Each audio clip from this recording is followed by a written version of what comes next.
And the same sort of thing, same sort of evil powers were just put upon opium, that they were the tool for evil men to seduce women with, and would cause race mixing and all sorts of things like that. Emily Murphy said so in her Black Candle book, which was basically built out of her articles for Maclean's magazine here. And she said, once a woman has started on the trail of the poppy, the sledding is very easy and downgrade all the way. Up here you have alcohol prohibition dates. In Canada, alcohol prohibition lasted from 1918 to 1919. In America, it lasted, in the USA, it lasted from 1920 to 33. So for 13 years, Canadians, they'd given up on alcohol prohibition, but they were certainly not giving up on alcohol, and they provided America with much of its booze. Especially here in Vancouver, which is a port town pretty close to Seattle. It was 1937, the marijuana tax stamp that put hemp out of business. It was basically organized by the Secretary of the Treasury at the time, who was Andrew Mellon.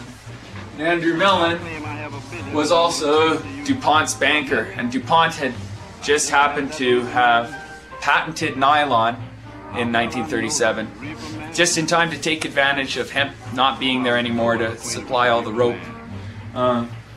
There's also Mellon and Rockefeller were known to have hung out, and this might have just been a great make-work campaign for their synthetic drugs and their synthetic fibers and Hearst's wood pulp paper. Guaranteed them some customers. And here we get a little bit into the jazz age, and there's Louis Armstrong in a photograph dedicated to his favorite pot dealer, Mezmez Road. There's a quote from Perry Anslinger: musicians, and I'm not speaking about good musicians, but the jazz type. And there's Gene Krupa, who in 1943 got busted for marijuana. And there's Robert Mitchum, who in 1946 got busted for marijuana. We have a wall of other famous potheads coming up. There is a good quote from Willie Nelson: hemp is petroleum. Hemp is food, hemp is clothing, hemp is paper, hemp is over 10,000 different things, from dynamite to cellophane, to rope to canvas. It's a shame that our farmers aren't allowed to grow this again. They used to do all right with it, and when you take the hemp away from the Kentucky farmers, it's like taking the cotton away from the Texas farmers, or the wheat away from the Kansas farmers. Why'd they take it away? Because hemp is petroleum.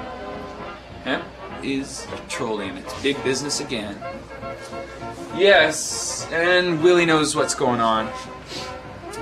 Here we have a list of the many crimes of the hemp substitute industries. They closed the herb schools, funded eugenics, made anti-herb laws, invented gas warfare, introduced war slavery, promoted the Nazis, rearmed Germany, plundered rivals, built Auschwitz III, tested deadly drugs, enslaved, tortured, and murdered over 500,000 employees. And their more recent scams this World War include Codex, AIDS, anthrax, smallpox, West Nile vaccines, the pesticides, the chemtrails, HARP, intellectual property, genetic modification, and the Sativex MedPot monopoly. And I do want to comment on this because the same guys who gassed all those Vancouverites back in World War I, Bayer, the same guys who invented forced labor during wartime, who promoted National Socialism and the Führer principle, and anti-Semitism long before anyone had ever heard of Adolf Hitler. Bayer is now trying to sell us Sativex. And folks, I'd be very careful of tossing out all the compassion clubs and going with the pharmaceutical grade medicine, because all evidence suggests that smoked cannabis is cheaper, safer, and more effective than any sort of orally ingested product. So keep that in mind when they come out with Sativex. Come over here and we'll show you some of the more famous potheads of the world. Here's Bob Marley. Yeah man, it's time to let the people get good herbs and smoke. Government's a joke. All they want is you smoke cigarettes and cigar. Some cigar wickeder than herb. Yeah man, you can't smoke cigar, smoke herb.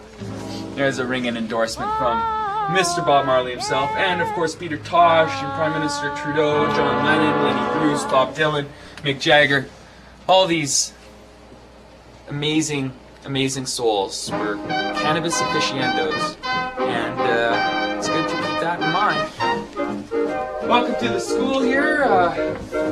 Here's a back classroom, and if you come over here, you can see our wall about the 60s here, and there's an Allen Ginsberg quote. The actual experience of the smoked herb has been clouded by a fog of dirty language, perpetrated by a crowd of fakers who have not had the experience and yet insist on downgrading it. And then he goes on to say, the vast majority all over the world who have smoked the several breaths necessary to feel the effect adjust to their strangely familiar sensation of time slow down and explore this new space through natural curiosity. They report that it's a useful area of mind consciousness to be familiar with. And that's all cannabis is, folks. It's a time slow device. It's a time slow tool to allow you to enjoy the things that you enjoy a little bit more, spend more time with them, and really have the universe flying at you at a slower speed so you have more time to react to it. It's a performance enhancer as well as being an excellent medicine for many, many conditions. And hopefully with schools like this opening up in Canada and around the world, we'll get that message out to everybody else. Standing long about 12 o'clock, and they won't feel good until the neighborhood begins to rock. I just went and hung for everything when I do that, so we can swing you